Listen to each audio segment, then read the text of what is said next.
Assalamualaikum warahmatullahi wabarakatuh. Sampurasun, salam sejahtera untuk kita semua. Om Swastiastu, Namo Buddhaya, salam kebajikan. Salam dari warga Jawa Barat untuk semua Dewan Juri Nirwasita Tantra 2020 yang akan menilai kegiatan, kebijakan, inovasi, green leadership dari Provinsi Jawa Barat. Saya doakan semua dalam keadaan sehat walafiat dan dalam situasi pandemi COVID ini yang biasanya kita bertemu tatap muka memang harus menyesuaikan dengan yang sifatnya digital seperti ini tanpa mengurangi makna dan substansi. Bapak Ibu yang saya hormati, Jawa Barat adalah provinsi yang terberat dari sisi lingkungan. Tantangannya kenapa? Karena jumlah populasinya adalah yang terbesar se-Indonesia, hampir 1/5 dan jumlahnya mendekati 50 juta. Dan kita tahu jumlah penduduk yang besar itu melahirkan kebutuhan-kebutuhan dan perebutan sumber daya alam dan lingkungan, ya, atau resources fighting, kira-kira begitu. Semua orang berebut mencari air yang bersih, semua orang berebut untuk mencari pendidikan yang murah, pelayanan kesehatan yang prima, dan tentunya semua berebut untuk mendapatkan hidup yang lebih layak. Oleh karena itu, prinsip pembangunan adalah kita tidak bisa menghentikan. Yang kita bisa lakukan adalah mengendalikan. Nah, penduduk Jawa Barat yang begitu besar membuat kami pemerintah Jawa Barat selalu berinovasi, mencari cara-cara dengan segala keterbatasan untuk bisa hidup seimbang. Tentu dasarnya adalah sustainable development yang terbagi 3, yaitu seimbang lingkungan, seimbang ekonomi, dan seimbang sosial, atau 3P, people, planet, dan profit, kira-kira begitu. Nah, ada 3 hal dalam kesempatan ini yang ingin saya highlight. Yang pertama adalah bagaimana kebijakan inovasi tantangan dalam tata guna lahan. Yang kedua, bagaimana kebijakan tantangan dan inovasi dalam pengelolaan sumber daya air. Dan ketiganya adalah tentang persampahan.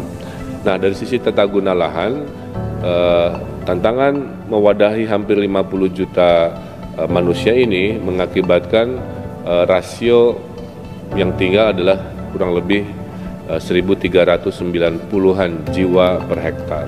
Jadi mohon nilai kepadatan ini jangan dijadikan referensi dalam penilaian karena memang sudah takdirnya penduduknya banyak. Jadi kalau diperbandingkan dengan provinsi yang penduduknya sedikit, ya tentulah rasio kepadatan ini kita tidak bisa jadikan nilai poin yang luar biasa. Nah, tapi inovasi-inovasi kami yang pertama adalah dalam kebijakan-kebijakan RT RW, RDTR, kita sudah melakukan kebijakan pro lingkungan. Misalkan di Bandung Raya kita sudah menyetop pembangunan properti karena kawasan cekungan Bandung sudah kritis, maka dalam kebijakannya kita lakukan yang namanya pembatasan, bahkan moratorium pembangunan fisik di kawasan kritis di daerah Bandung Utara misalkan. Kemudian juga kita berinovasi memperbanyak luas-luas lahan untuk lingkungan. Berita baiknya kami berhasil mengkonversi 12.000 lahan yang tadinya tidak produktif diserahkan kepada pemerintah Provinsi Jawa Barat seluas 12.000 hektar. Jadi alhamdulillah kita sekarang mendapatkan 12.000 hektar lahan yang akan kita hutankan sehingga tutupan lahan untuk hutan meningkat 12.000 hektar. Yang berikutnya dari tata guna lahan juga karena kita ada lahan-lahan kritis di Jawa Barat, maka kita sedang menyiapkan penghijauan kembali dan kita sudah canangkan di tahun lalu, yaitu gerakan penanaman 50 juta pohon, ya, dengan cara inovatif, yaitu adalah happiness project. Siapa yang bahagia dia nyumbang pohon, yang menikah nyumbang 10 pohon, yang naik kelas nyumbang 1 pohon, yang ulang tahun nyumbang 1 pohon, yang rotasi mutasi nyumbang 5-10 pohon, yang dapat IMB nyumbang 100 pohon. Dan alhamdulillah program ini terus berjalan dan kami targetkan dalam 2-3 tahun 50 juta pohon akan tertanam di lahan-lahan kritis Jawa Barat. Kemudian juga dari sisi inovasi lainnya, kami dalam rangka mencegah kerusakan lingkungan, kita mengedukasi masyarakat melalui aplikasi, salah satunya Si Perut Lapar. Jadi aplikasi ini adalah aplikasi yang bisa mengetahui koordinat lahan ini cocoknya ditanam apa. Selama ini masyarakat seringkali lahan datar, lahan miring yang dia nanam kentang. Nah sekarang lahan miring itu bisa kita rekomendasi oleh aplikasi ini, sebaiknya menanam sesuatu yang ada nilai ekonomi tapi tidak merusak lingkungan. Nah proses inovasi mengedukasi masyarakat agar 3P tadi, People, Planet, Profit, seimbang, salah satunya hadir di aplikasi sistem peruntukan lahan ini. Ya, dan ini mendapatkan penghargaan salah satu inovasi terbaik pelayanan publik, kira-kira begitu. Juga dari sisi penegakan hukum lingkungan, hampir 40-an kasus perusakan lingkungan kita sudah bawa ke pengadilan. Jadi pemerintah Provinsi Jawa Barat tidak main-main dalam melakukan gerakan penegakan hukum. Nah itulah kurang lebih ya semangat agar Jawa Barat yang kompleks ini bisa kita kendalikan. Nah dari sisi tata guna lahan juga kita paham mayoritas penduduk Jawa Barat tinggalnya di Jawa Barat Tengah ke utara yang lahannya datar, dan yang daerah tengah ke selatan Jawa Barat itu lahannya miring dan curam. Maka kebijakan kita mengunci bahwa di daerah yang tengah ke selatan itu tidak ada industri, kita akan fokuskan ekonominya hanya ekonomi hijau, ekonomi pertanian, ekonomi pariwisata yang ramah lingkungan, tidak intrusif, dan ekonomi kelautan. Nah ini juga bagian dari kita jaga kelestarian Jawa Barat di masa depan. Yang kedua terkait tata guna air, berita baiknya bahwa gerakan-gerakan penyelamatan tata guna air ini terus kita lakukan. Tadi salah satunya adalah dengan penanaman 50 juta pohon supaya mengurangi banjir. Kemudian juga kualitas air Jawa Barat sudah meningkat. Di tahun 2019 itu dari 39 indeksnya naik ke 42. Bahkan sungai yang dulu disebut terkotor di dunia sekarang sudah cemar sedang, ya, yang dulunya adalah cemar sangat berat, dari skor sekitar 40 sekarang sudah skor 46, menuju cemar ringan dan insya Allah lebih baik. Nah, keberhasilan dari pengelolaan sungai yang tadinya kotor menjadi bersih seperti hari ini itu adalah kita menggunakan yang namanya teori pentahelix, ya. Teori pentahelix itu adalah kolaborasi ABCGM, akademisi, kita punya bisnis, komunitas, government dan media.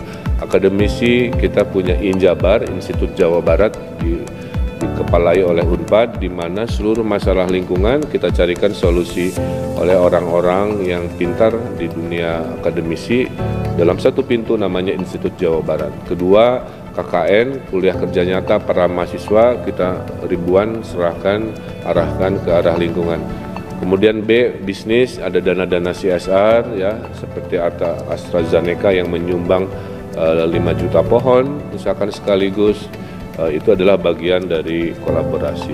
C-nya komunitas, kita ada minimal untuk Sungai Citarum saja ada 63 relawan, 63 kelompok relawan yang bergabung. Kenapa? Karena tidak bisa menyelesaikan masalah lingkungan tanpa kolaborasi.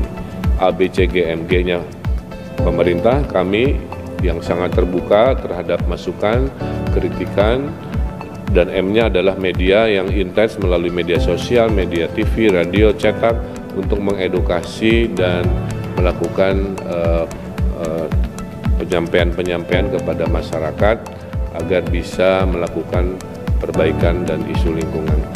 Kemudian dari sisi berhasilnya Sungai Citarum menjadi lebih bersih, maka sungai-sungai di Jawa Barat yang masih kotor sekarang mengkopi konsep kolaborasi pentahelix ABCGM yang berhasil di Citarum yang bersama relawan TNI akademisi untuk kita bawa ke Sungai Cilamaya, kita bawa ke Sungai Cilengsi dan lain-lain. Jadi pola ini akan dikopi Bapak Ibu, ya. Bagaimana Satgas Pentahelix di satu sungai akan kita bawa ke semua sungai di Jawa Barat, karena dengan hadirnya TNI Polri ternyata kolaborasi bisa lebih baik. Kemudian yang terakhir dari sisi Isu ketiga adalah persampahan. Persampahan ini dari sisi kebijakan sudah kami putuskan bahwa sampah ini harus punya nilai ekonomi. Oleh karena itu waste to energy itu satu sedang konstruksi di Bogor ya, menggunakan teknologi mengubah sampah menjadi briket pengganti batu bara. Nah, ini akan tidak hanya di Bogor, di Nambo akan kami bangun di banyak tempat lain. Kemudian sudah diputuskan waste to energy di Legok Nangka, di mana dukungan pemerintah pusat juga sudah hadir, sedang dalam proses lelang. Ini melengkapi semangat bahwa persampahan pertama dikelola regional, kedua sifatnya harus ramah lingkungan, ketiga menggunakan teknologi. Nah, di level rumah tangga kita ada program Zero Waste, bagaimana mengurangi persampahan, atau di Kota Bandung ada namanya Kang Pisman. Nah, Kang Pisman ini adalah memisahkan sampah di level lingkungan sehingga nanti timbulan sampahnya tidak terlalu banyak. Ini disempurnakan oleh bank sampah baik secara langsung maupun bank sampah juga secara digital. Kemudian kolaborasi pemilahan dan edukasi sampah ini juga dilakukan secara aktif di media-media sosial sehingga terjadi pengurangan pencemaran. Nah, Bapak Ibu Dewan Juri yang saya hormati, jadi itulah dinamika pengelolaan di Jawa Barat, bagaimana dengan jumlah penduduk yang besar memberikan. Warahmatullahi wabarakatuh. Saya Ina Purwadewi Sundari, Wakil Ketua DPRD Provinsi Jawa Barat. Hari ini saya akan menyampaikan beberapa hal terkait dengan penilaian Nirwasita Tantra tahun 2020. Tentunya bersama pemerintah Provinsi Jawa Barat di bawah koordinasi Dinas Lingkungan Hidup Provinsi Jawa Barat. DPRD Provinsi Jawa Barat sebagai unsur penyelenggara pemerintahan daerah, tentunya kami mengapresiasi apa yang telah dicapai oleh Dinas Lingkungan Hidup dalam penilaian terhadap 3 indikator kerja yang sudah diraih.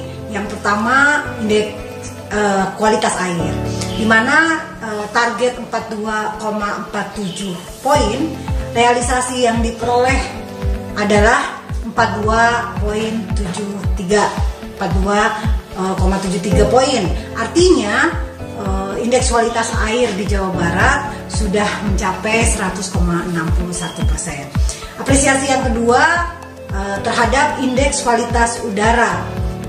Indeks kualitas udara dengan target 79,31 poin, realisasi tercapai 79,4 poin. Artinya 100,11% dari target dapat dicapai. Yang ketiga, apresiasi juga terhadap tingkat upaya penurunan emisi gas rumah kaca. Yang targetnya 0,62%, realisasinya tercapai 0,78% atau 125,81% tercapai. Dari keberhasilan 3 indikator kinerja utama tersebut, tentunya Dinas Lingkungan Hidup didukung oleh 13 program dengan seluruh indikator kerja memenuhi target seluruhnya.